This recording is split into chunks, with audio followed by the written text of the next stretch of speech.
கிறிஸ்துவில் பிரியமானவர்களே, நம்முடைய ஆண்டவரும் இரட்சகருமாகிய இயேசு கிறிஸ்துவின் நாமத்தில் உங்களை அன்போடு கூட வாழ்த்துகின்றேன்.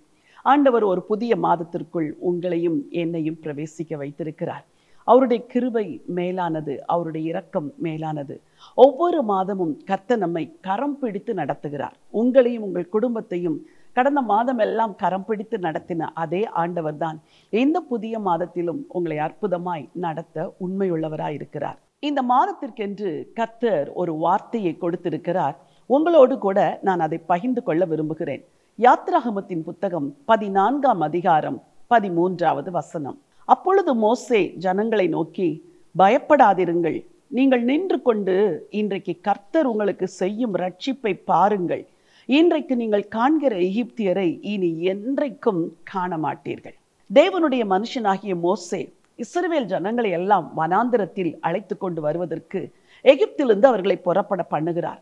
ஜனங்கள் மகிழ்ச்சியோடு புறப்பட்டு வரும் பொழுது அவர்கள் எதிர்பாராத விதத்திலே ஒரு பெரிய போராட்டத்தை, ஒரு சோதனையை அவர்கள் சந்திக்க வேண்டியதா இருக்கிறது. எந்த பார்வோனிடத்திலிருந்து விடுதலை பெற்று வந்தார்களோ அதே பார்வோன் அவர்களை துரத்தி கொண்டு வருகிறார். மக்கள் கலக்கத்தோடும் பீதியோடும் திகைப்போடும் பயத்தோடும் என்ன செய்வது என்று தெரியாமல் திகைத்து கொண்டிருந்த பொழுது மோசே தேவ ஜனங்களுக்கு சொன்ன வார்த்தை தான் இந்த வார்த்தை. நீங்கள் பயப்படாதிருங்கள், நீங்கள் நின்று கொண்டு இன்றைக்கு கர்த்தர் உங்களுக்கு செய்யும் ரட்சிப்பை பாருங்கள். இன்றைக்கு நீங்கள் காண்கிற எகிப்தியரை இனி என்றைக்கும் காண மாட்டீர்கள். எவ்வளவு ஒரு வல்லமையான வார்த்தை. நீங்கள் நின்று கொண்டு கர்த்தர் உங்களுக்கு செய்யும் ரட்சிப்பை பாருங்கள். ஆண்டவர் பெரிய காரியங்களை செய்ய போகிறார். சவாலாக சொல்லுகிறேன், நீங்கள் நின்று கொண்டு, நீங்கள் அமர்ந்திருந்து கர்த்தர் உங்களுக்கு செய்யும் ரட்சிப்பை பாருங்கள் என்று ஒரு தேவ மனுஷன் இஸ்ரவேல் ஜனங்களுக்கு சொன்ன வார்த்தை தான் இந்த மாதம் கர்த்தர் உங்களுக்கு சொல்லுகிற வார்த்தை. நீங்கள் நின்று கொண்டு இன்றைக்கு கர்த்தர் உங்களுக்கு செய்யும் ரட்சிப்பை பாருங்கள். அந்த இன்றைக்கு என்ற வார்த்தை அர்த்தமுடைய ஒரு வார்த்தை. ஆண்டவர் ரட்சிப்பை இன்றைக்கே தருவார். ஆண்டவர் ரட்சிப்பை சீக்கிரத்தில் தருவார். உங்கள் கண் காண இன்றைக்கு ஆண்டவர் ரட்சிப்பை தருவார். நீங்கள் நின்று கொண்டு அதை பாருங்கள் என்று சவாலிட்டு அழைக்கிறார். எனக்கு அருமையானவர்களே, உங்களுக்கும் ஆண்டவர் சொல்லுகிற வார்த்தை இதுதான். நீங்கள் நின்று கொண்டு இன்றைக்கு கர்த்தர் உங்களுக்கு செய்யும் ரட்சிப்பை பாருங்கள். இன்றைக்கு நீங்கள் காண்கிற எகிப்தியரை இனி என்றைக்கும் காண மாட்டீர்கள். இந்த வசனம் அற்புதமான 3 காரியத்தை சொல்லுகிறது. முதலாவதாக மோசே சொல்லுகிறார், நீங்கள் பயப்படாதிருங்கள். ஏன் இஸ்ரவேல் ஜனங்களை பார்த்து பயப்படாதீர்கள் என்று சொல்லுகிறார் தெரியுமா? எந்த எதிரியின் கையிலிருந்து விடுதலை பெற்று மீண்டு விட்டோம் என்று நினைத்தார்களோ அதே எதிரி இப்பொழுது தொடர்கிறான். அதே சத்துரு இப்பொழுது தொடர்கிறான். அவன் கைகளில் அகப்பட்டால் இனிமேல் அவ்வளவுதான், நாமும் நம்முடைய குடும்பங்களும் அழிந்து ஒன்றுமில்லாமல் போய்விடுவோம் என்ற ஒரு பயம் இஸ்ரவேலுடைய இருதயத்தை வாட்டியது. ஏன் தெரியுமா? எகிப்தில் இருக்கும் பொழுதே பார்வோனுடைய ஆளோட்டிகள் இவர்களை அடிமைப்படுத்தினார்கள், துன்பப்படுத்தினார்கள், சவுக்கினால் அடித்தார்கள், வேலை வாங்கும்படி கொடுமைப்படுத்தினார்கள். விடுதலையாகிவிட்டோம் என்று நினைக்கிற நேரத்தில் அதே எதிரி பின் தொடர்கிறார். இன்றைக்கு உங்கள் வாழ்க்கையிலே இப்படிப்பட்ட பயப்படுகிற சூழ்நிலை இருக்கிறதா? வாழ்க்கையே ஒரு பெரிய போராட்டமா இருக்கிறதா? ஐயோ சத்துரு துரத்துகிறான், ஐயோ எதிரி என்னை பின்தொடர்கிறான், ஒவ்வொரு நாளும் நான் நிம்மதி இல்லாமல் வாழ்ந்து கொண்டிருக்கிறேன், எனக்கு விடுதலை இல்லாமல் இருக்கிறது என்று கலங்கி கொண்டிருக்கிறீர்களா? ஆண்டவர் உங்களுக்கு சொல்கிற வார்த்தை, நீங்கள் பயப்படாதிருங்கள், நீங்கள் நின்று கொண்டு கர்த்தர் இன்றைக்கு உங்களுக்கு செய்யும் ரட்சிப்பை பாருங்கள். இந்த முதல் பகுதியில் உள்ள இன்றைக்கு என்ற வார்த்தை என் உள்ளத்தை அதிகமாய் தொட்டது. பல வேளைகளில் நாம் எப்படி ஜெபிக்கிறோம்? ஆண்டவரே, உமக்கு சித்தமானால் எனக்கு செய்யும், உமக்கு பிரியம் இருந்தால் மாத்திரம் எனக்கு செய்யும் என்று நாம் ஜெபிக்கிறோம். நல்லது. ஆனால் சில ஜெபங்கள் இன்றைக்கு நீர் எனக்கு செய்துதான் ஆக வேண்டும், நீர் செய்யவில்லை என்றால் எனக்கு வேறு வழியே இல்லை, நீர் செய்யவில்லை என்றால் நானும் என் குடும்பமும் அழிந்து விடுவோம் என்று சொல்லக்கூடிய சில சூழ்நிலைமைகள் உங்கள் வாழ்க்கையில் வரலாம். நிந்தையான சூழ்நிலைமைகள், அவமானமான சூழ்நிலைமைகள், கண்ணீரின் சூழ்நிலைமைகள், உயிருக்கு போராடுகிற சூழ்நிலைமைகள், கடன் தரித்திரத்தினால் நிந்தைக்குள் கடந்து செல்கிற ஒரு சூழ்நிலைமை வரலாம். ஆனால் அந்த சூழ்நிலைமையிலெல்லாம் சித்தமானால் செய்யும் என்று பக்தர்கள் யாரும் ஜெபிக்கவே இல்லை. ஆண்டவரே, நீர் இன்றைக்கு எனக்கு ரட்சிப்பை செய்துதான் ஆக வேண்டும், நீர் செய்யாவிட்டால் நாங்கள் பிழைக்க முடியாது, நீங்கள் செய்யாவிட்டால் நாங்கள் வாழ முடியாது என்று சொல்லி தேவ ஜனங்கள் தேவனை நோக்கி பல இடங்களில் முறையிட்டார்கள். ஒரு சில வேத பகுதியை நான் வாசிக்க விரும்புகிறேன். எப்படியெல்லாம் பரிசுத்தவான்கள் எனக்கு இன்றைக்கு நீர் செய்தே ஆக வேண்டும் என்று ஜெபித்தார்கள் என்று வசனம் அற்புதமாய் சொல்லுகிறது. 7 இடங்களிலே பரிசுத்தவான்கள் அப்படி ஜெபித்திருக்கிறார்கள். ஆதியாகமம் 24:12 ஆபிரகாமின் வேலைக்காரனாகிய எலியேசர் ஜெபம் பண்ணுகிறார்.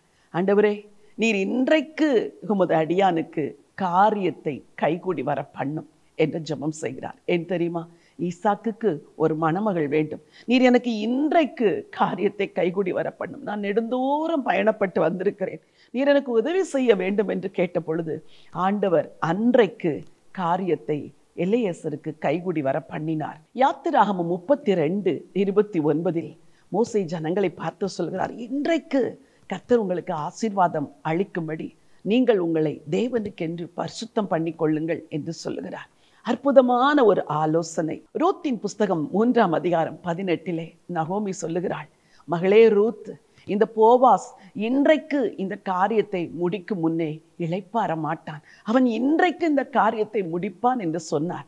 அதே போல அன்றைக்கு போவாஸ் அந்த காரியத்தை ரூத்துக்காக முடித்து கொடுக்கிறார். 1 ராஜாக்கள் 1 தாவீதின் குமாரனாகிய சாலமோன் அரியணை ஏற வேண்டும். ஆனால் அதோனியா தன்னை ராஜாவாக்குகிறார். எல்லாமே ஒரு நிமிஷத்தில் மாறி போய்விடும். அப்படிப்பட்ட ஒரு பதஷ்டமான சூழ்நிலைமை செய்தி ராஜாவுக்கு சொல்லுகிறது.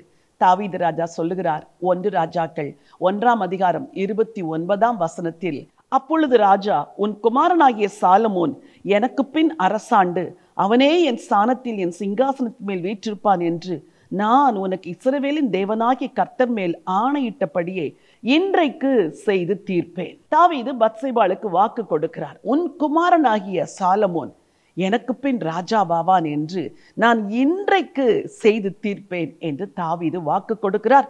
சொன்னபடியே அன்றைக்கு சாலமோன் அரியணையில் ஏறுகிறார். 1 ராஜாக்கள் 18:36 தீர்க்கதரிசியாகி எலியா அவன் பலிபீடத்தை எல்லாம் கட்டி செப்பனிட்டு அதில் பலியிட்டு ஒரு ஜெபத்தை செய்கிறார். ஆண்டவரே, நான் உமது ஊழியக்காரன் என்றும் இவைகளையெல்லாம் உடைய வார்த்தையின்படி செய்தேன் என்றும் தேவனே இந்த ஜனங்களெல்லாம் அறியும்படி இன்றைக்கு செய்தருளும் என்று கேட்கிறார்.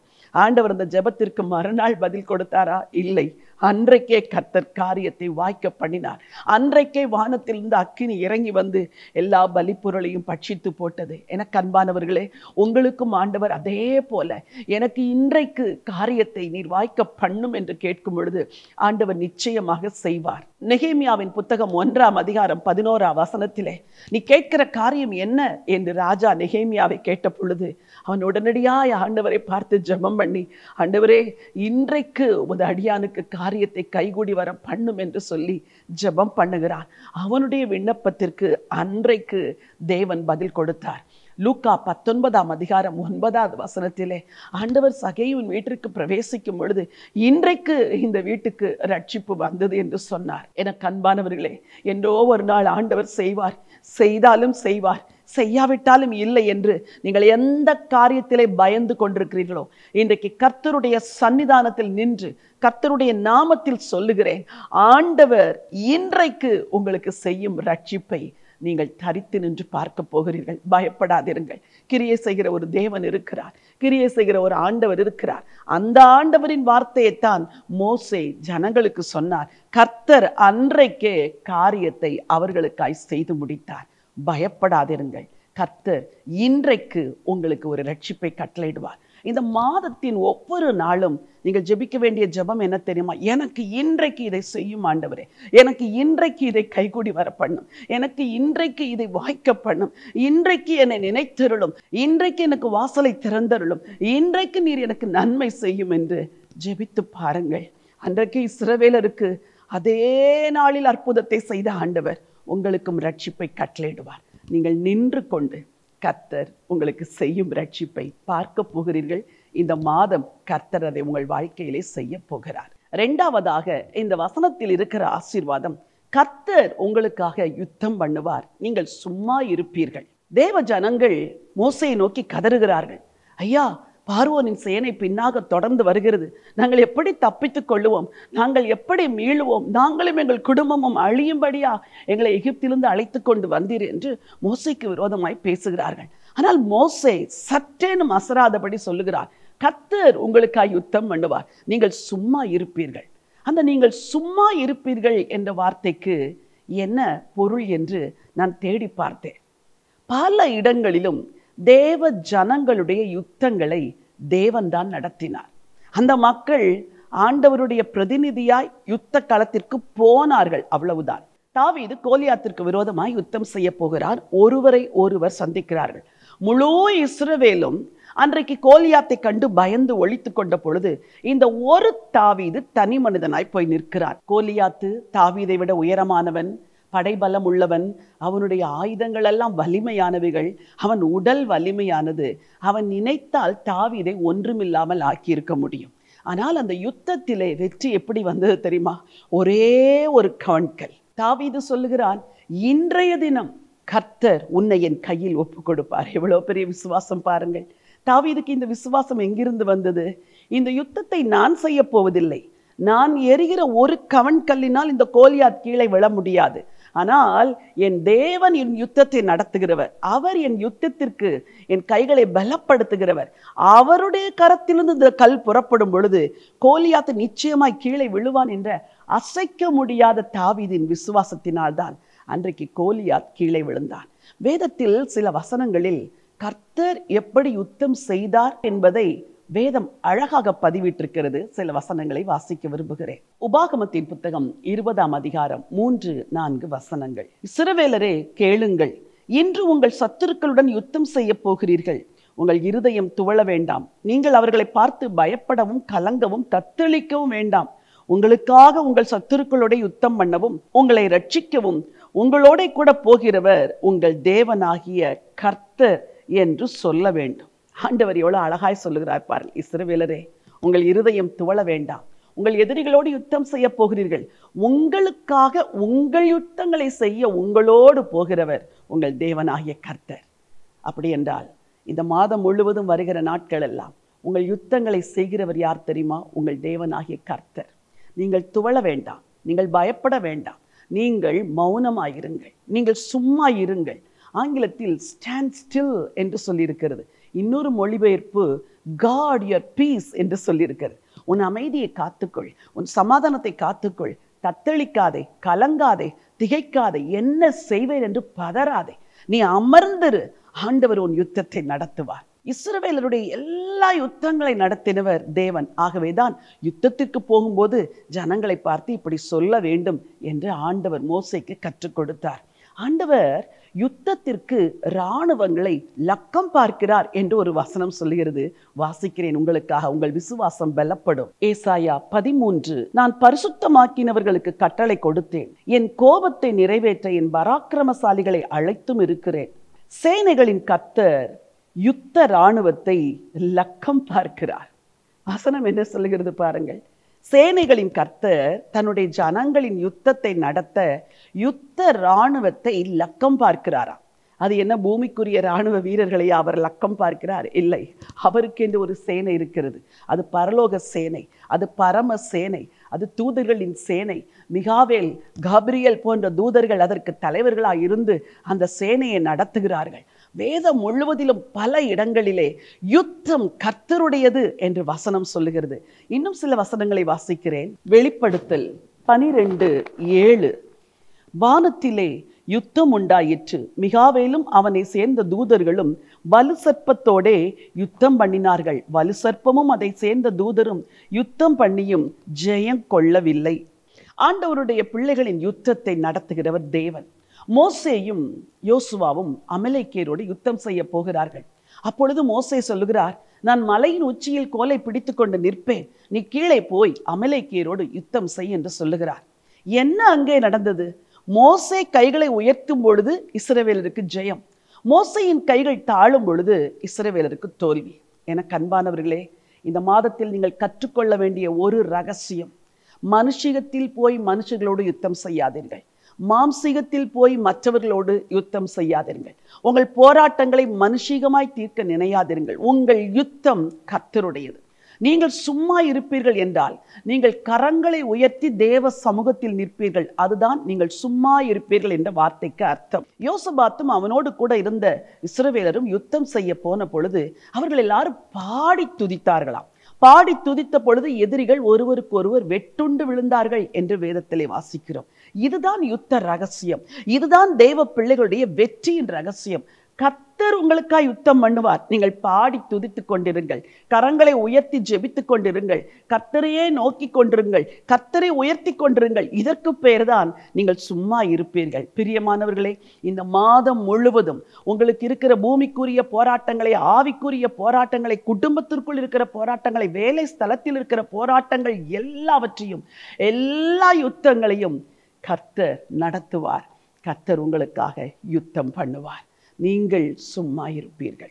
மூன்றாவதாக தேவ ஜனங்களுக்கு தேவன் கொடுத்த ஆலோசனை, நீங்கள் புறப்பட்டு போங்கள். வசனம் 15 அதை சொல்லுகிறது, வாசிக்க விரும்புகிறேன். அப்பொழுது கர்த்தர் மோசேயை நோக்கி, நீ என்னிடத்தில் முறையிடுகிறது என்ன? புறப்பட்டு போங்கள் என்று இஸ்ரவேல் புத்திரருக்கு சொல்லு. முதலாவது பயப்படாதிருங்கள் என்று சொன்னார். இரண்டாவது நீங்கள் சும்மா இருங்கள் என்று சொன்னார். அதன் பொருள் தேவனை நோக்கி கைகளை உயர்த்தி ஜெபம் செய்யுங்கள் என்ற அர்த்தம். மூன்றாவது, நீ என்னை நோக்கி முறையிட வேண்டாம், நீ புறப்பட்டு போ. அதன் பொருள் என்ன? நீ ஒரு விசுவாச அடியை எடுத்து வை, நீ புறப்படு, ஆண்டவர் உனக்கு புதிய வழியை திறப்பார். அதுதான் அந்த வார்த்தையின் அர்த்தம். இஸ்ரவேலர்கள் இந்த வார்த்தையை கேட்டவுடன் முன்னேறி செல்லுகிறார்கள் விசுவாசத்தில். பின்னாக பார்வோனின் சேனை துரத்தி கொண்டு வருகிறது. ஆண்டவர் தேவ ஜனங்களை பாதுகாக்க என்ன செய்தார் என்று வாசிக்க விரும்புகிறேன். அப்பொழுது இஸ்ரவேலரின் சேனைக்கு முன்னாக நடந்த தேவ தூதனானவர் விலகி அவர்களுக்கு பின்னாக நடந்தார். அவர்களுக்கு முன்னிருந்த மேகஸ்தம்பமும் விலகி அவர்கள் பின்னே நின்றது. வசனம் 20, அது எகிப்தியரின் சேனையும் இஸ்ரவேலரின் சேனையும் முழுவதும் ஒன்றோடொன்று சேராதபடிக்கு அவைகள் நடுவில் வந்தது. எகிப்தியருக்கு அது மேகமும் அந்தகாரமுமாய் இருந்தது, இஸ்ரவேலருக்கோ அது இரவை வெளிச்சமாக்கிற்று. மோசே தன் கையை சமுத்திரத்தின் மேல் நீட்டினான். அப்பொழுது கர்த்தர் முழுவதும் பலத்த கீழ்காற்றினால் சமுத்திரம் ஒதுங்கும்படி செய்து அதை வறண்டு போக பண்ணினார். ஜலம் பிளந்து பிரிந்து போயிற்று. என்ன ஒரு அற்புதமான கிரியை பாருங்கள். ஆண்டவர் சொல்லுகிறார், புறப்பட்டு போங்கள், உங்களுக்கு வழி பிறக்கும் என்பது போல புறப்பட சொல்லுகிறார். ஜனங்கள் புறப்பட்ட பொழுது முன்னாக சென்ற கர்த்தரின் தூதனானவர் பின்னாக வருகிறார். முன்னாக சென்ற கர்த்தருடைய மகிமை பின்னாக வருகிறது. முழுவதும் கர்த்தர் கீழ்காற்றை அனுப்புகிறார். எனக்கு அன்பானவர்களே, மனிதர் யாரும் செய்ய முடியாத ஒரு கிரியையை இந்த மாதம் தேவன் உங்களுக்காக செய்வார். எந்த மனிதனாலும் சமுத்திரத்தை பிரிக்க முடியாது. எந்த மனிதனும் சமுத்திரத்திலே வழி உண்டாக்க முடியாது. முழுவதும் கீழ்காற்றினால் அந்த சமுத்திரம் பிளந்ததாம். வெட்டாந்தரையில் நடப்பது போல ஜனங்கள் நடந்தார்கள். எவ்வளவு கல் இருந்திருக்கும், எவ்வளவு அதிலே கூழாங்கற்கள் கிடந்திருக்கும், எவ்வளவு அது காலை பாதித்திருக்கும். ஆனால் தேவன் அப்படி செய்யவில்லை. வெட்டாந்தரை போல் அதை மாற்றினார். சமுத்திரத்தின் தரை வெட்டாந்தரையாயிற்று. சமுத்திரம் இருபுறமும் மதிலாய் நின்றது. இவைகளுக்கு இடையே இஸ்ரவேலர் கடந்து போகிறார்கள். முழுவதும் கீழ்காற்று ஜலத்தை மதிலாக தடுத்து வைத்திருந்தது. இஸ்ரவேலர் எல்லாரும் கடக்கிறார்கள். மோசே தன் கையை நீட்டுகிறான். மீண்டும் சமுத்திரம் ஒன்றாய் சேருகிறது. இஸ்ரவேலர் சமுத்திரத்தின் நடுவிலே அமிழ்ந்து போகிறார்கள். எனக்கு அன்பானவர்களே, இன்றைக்கு நீங்கள் காண்கிற அந்த சத்துருவை, இன்றைக்கு நீங்கள் காண்கிற அந்த போராட்டத்தை, இன்றைக்கு நீங்கள் காண்கிற அந்த யுத்தத்தை இனி என்றைக்கும் காண மாட்டீர்கள். நிரந்தரமான ஒரு ஜெயம், நிரந்தரமான ஒரு வெற்றி, நிரந்தரமான ஒரு கிருபையை தேவன் கொடுத்து இஸ்ரவேலரை செங்கடல் வழியே நடத்தி 15ஆம் அதிகாரத்தில் கர்த்தரை துதித்து பாடுகிற பாடலோடு கூட ஆண்டவருக்குள் அகமகிழச் செய்தார். இந்த மாதம் அதையே கர்த்தர் உங்களுக்கும் செய்வார். இன்றைக்கு நீங்கள் காண்கிற எகிப்தியரை இனி என்றைக்கும் காண மாட்டீர்கள், இனி என்றைக்கும் காண மாட்டீர்கள். நிரந்தரமான முடிவை தேவன் இந்த மாதம் உங்களுக்கு தருவார். நீங்கள் நின்று கொண்டு கர்த்தர் உங்களுக்கு செய்யும் ரட்சிப்பை பாருங்கள். இன்றைக்கு நீங்கள் காண்கிற எகிப்தியரை இனி என்றைக்கும் காண மாட்டீர்கள். பயப்படாதிருங்கள், கர்த்தர் உங்களுக்கு ரட்சிப்பை அருளுவார். சும்மா இருங்கள், கர்த்தர் உங்களுக்காக யுத்தம் பண்ணுவார். புறப்பட்டு போங்கள், உங்களுக்கு புதிய வழியை தேவன் திறப்பார். அதிசயமான வழியை ஆண்டவர் திறப்பார். அதிசயமான கிரியையை ஆண்டவர் நடத்துவார். அதிசயமாய் உங்களை துரத்துகிற சத்துருவின் கரத்திலிருந்து கர்த்தர் உங்களுக்கு விடுதலை தருவார். இந்த மாதம் வெற்றியின் மாதம். இந்த மாதம் கர்த்தர் உங்களுக்காக யுத்தம் செய்கிற மாதம். இந்த மாதம் நீங்கள் நின்று கொண்டு கர்த்தர் உங்களுக்கு செய்கிற ரட்சிப்பை காணப்போகிற மாதம். இன்றைக்கு நீங்கள் காண்கிற எகிப்தியரை இனி என்றைக்கும் காண மாட்டீர்கள். வெற்றி உங்களுக்குரியது. உங்களுக்காய் ஜெபிக்க விரும்புகிறேன். அன்பின் ஆண்டவரே, பரலோக பிதாவே, உம்முடைய ஜீவனுள்ள வார்த்தைகளுக்காக உமக்கு நாங்கள் நன்றி சொல்றோம்ப்பா. உம்முடைய வேதம் சொல்லுகிறதை இன்றைக்கு நீங்கள் காண்கிற எகிப்தியரை இனி என்றைக்கும் காண மாட்டீர்கள் என்று கர்த்தர் உங்களுக்காக யுத்தம் பண்ணுவார். நீங்கள் சும்மா இருப்பீர்கள் என்று சொன்னீரே. உங்க ஜீவனுள்ள வார்த்தைகளுக்காய் நன்றி ஆண்டவரே. இந்த மாதத்தில் உம்முடைய ஜனங்கள் சந்திக்கிற போராட்டங்கள், பிரச்சனைகள், ஆண்டவரே, யுத்தங்கள் எல்லாவற்றிலும் ஆண்டவர் பெரிய ஜெயத்தை தரப்போகிறதற்காய் நன்றி அப்பா. எதிரினால் துரத்தப்பட்டு, சத்துருவினால் நிந்திக்கப்பட்டு, பலவிதமான யுத்த பாதைகளின் வழியாய் உம்முடைய ஜனங்கள் கடந்து செல்கிறதை அறிந்திருக்கிறேன். இந்த மாதம் கர்த்தர் உம்முடைய ஜனத்திற்காய் யுத்தம் பண்ணுகிற மாதம் அப்பா. கர்த்தர் எழுந்தருளுவீராக. ஆண்டவரே, இராணுவத்தை லக்கம் பார்க்கிற தேவன் நீங்கப்பா. உங்க ஜனங்களின் யுத்தங்களை கர்த்தரே முன்னின்று நடத்தும்படி ஜெபிக்கிறேன். நீ பயப்படாதிரு, நீ சும்மா இரு, நீ முன்னேறு என்று சொல்லி உம்முடைய ஜனத்தை நீ தைரியப்படுத்தி யுத்தங்களை நீர் நடத்துகிறதற்காய் ஸ்தோத்திரம். என்னோடு கூட ஜெபத்தில் யாரெல்லாம் இணைந்திருக்கிறார்களோ, யாரெல்லாம் தாங்கள் சந்திக்கிற யுத்தத்திலே ஜெயத்தை பெற வேண்டும் என்று கண்ணீரோடு வேண்டுதல் செய்கிறார்களோ, இந்த மாதம் ஒரு ஜெயத்தின் மாதமாய் மாறுவதாக. கர்த்தர் யுத்தம் பண்ணுவதனால் நிச்சயமாக ஆண்டவர் ஜெயத்தை கொடுக்க போகிறதற்காய் ஸ்தோத்திரம். துரத்தி வருகிற எதிரிகளின் சேனைகளை கண்டு உங்க ஜனங்கள் பயப்பட வேண்டாம் ஆண்டவரே. முன்னாக நிற்கிற செங்கடலை கண்டு உம்முடைய ஜனம் திகைக்க வேண்டாம் ஆண்டவரே. கர்த்தர் கூடவே வருகிறபடினால், கர்த்தர் உம்முடைய ஜனத்திற்காக யுத்தம் செய்கிறபடினால் எதை குறித்தும் பயப்படாதபடி தைரியமாய் விசுவாசத்தோடு முன்னேறி செல்ல கர்த்தர் உதவி செய்யும்படியா ஜெபிக்கிறையா. உங்க வலது கரம் கூட இருக்கட்டும் ஆண்டவரே. அன்றைக்கு செங்கடலை பிளந்து பாதை திறந்து கொடுத்த ஆண்டவர் இன்றைக்கு உம்முடைய ஜனங்களுக்கு புதிய வழியை திறங்கப்பா. மனிதன் ஒருவனாலும் திறக்க முடியாத வழியை என் ஆண்டவர் திறக்கிறதற்காய் நன்றி. மனிதன் ஒருவனும் அனுப்ப முடியாத கீழ் காற்றை, சகாயம் செய்கிற காற்றை என் ஆண்டவர் அனுப்பி கொடுக்கிறதற்காக ஸ்தோத்திரையா. ஆண்டவரே, உம்முடைய ஜனங்களை பாதுகாக்க உம்முடைய மகிமையும் உம்முடைய அக்கினியும் பின்னாக வந்தது போல உங்க தூதர்கள், உம்முடைய அக்கினி, உம்முடைய மகிமை உம்முடைய ஜனங்களை எதிரியிலிருந்து காப்பாற்றும்படி ஜெபிக்கிறையா. எல்லா எகிப்தியரோ கரையிலே செத்த பிரேதங்களாய் விழுந்தார்கள் என்று வாசிக்கிறோமே. என்னென்ன பிசாசின் கிரியைகள் உம்முடைய ஜனங்களுக்கு விரோதமாய் எழும்பி நிற்கிறதோ அவைகள் அத்தனையும் கடலிலே மாண்டு அழிந்த எகிப்தியரை போல மாண்டு அழிகிறதற்காய் ஸ்தோத்திரம். எதிரிகளின் கிரியைகளை தேவன் அழிக்கிறதற்காய் ஸ்தோத்திரம். கால்களின் கீழாய் மிதிக்கிறதற்காக ஸ்தோத்திரம். ரதங்கள் கலன்று விழவும் ஆண்டவரே, அவர்கள் வேலன் சமுத்திரத்துக்குள் அடங்கி போகத்தக்கதாய் கிரியை செய்த அதே ஆண்டவர் உம்முடைய பிள்ளைகளோடு போராடுகிற எல்லா வல்லமைகளையும் சின்ன பின்னமாக்கி ஒன்றுமில்லாமல் ஆக்கி உங்க ஜனத்திற்கு பெரிய ஜெயத்தை தருகிறதற்காய் நன்றி. மகிமையாய் கர்த்தர் வெற்றி சிறந்தார் என்று உங்க பிள்ளைங்க பாட போகிறதற்காய் கொடான கொடி ஸ்தோத்திரப்பா. இந்த ஜெயத்தை எடுத்து உம்முடைய ஜனத்தின் சிரசிலே உம்முடைய அடியால் நான் வைக்கிறேன். எந்த காரியத்தில் போராட்டம் யுத்தத்தை சந்திக்கிறார்களோ ஆண்டவரே, உம்முடைய அடியால் ஜெபிக்கிறேன். இன்றைக்கு நெகேமியா ஜெபித்தாரே, எலியா ஜெபித்தாரே, எலியேசர் ஜெபித்தாரே, யோசபாத் ஜெபித்தாரே, அதே போல அன்றைக்கே அற்புதம் செய்தீரே. இந்த முதல் தேதியிலிருந்து ஒவ்வொரு நாளும் எதற்கெல்லாம் ஜெபிக்கிறார்களோ இன்றைக்கு எனக்கு செய்யும் என்று ஜெபிக்கிற எல்லா ஜெபத்துக்கும் என் ஆண்டவர் ஆம் என்றும் ஆமேன் என்றும் பதில் கொடுக்கிறதற்காய் கோடான கொடி ஸ்தோத்திரப்பா. உம்முடைய திருக்கரங்களிலே அர்ப்பணிக்கிறேன். உம்முடைய ஜனத்தை ஆசீர்வாதமாய் நடத்துங்க. ஆண்டவரும் இரட்சகருமாம் இயேசு கிறிஸ்துவின் நாமத்தில் ஜெபிக்கிறேன் ஜீவனுள்ள நல்ல பிதாவே. ஆமேன், ஆமேன். பிரியமானவர்களே, இந்த யுத்தம் உங்களுடையது அல்ல, இந்த யுத்தம் கர்த்தருடையது. எந்த யுத்தத்தை சந்தித்தாலும் இந்த மாதத்தில் பயப்படாதிருங்கள். கர்த்தர் உங்களுக்காய் யுத்தம் செய்வார். நீங்கள் பயப்படாதிருங்கள், நீங்கள் சும்மா இருங்கள், நீங்கள் புறப்பட்டு போங்கள். ஆண்டவர் உங்களுக்காய் யுத்தம் செய்வார்.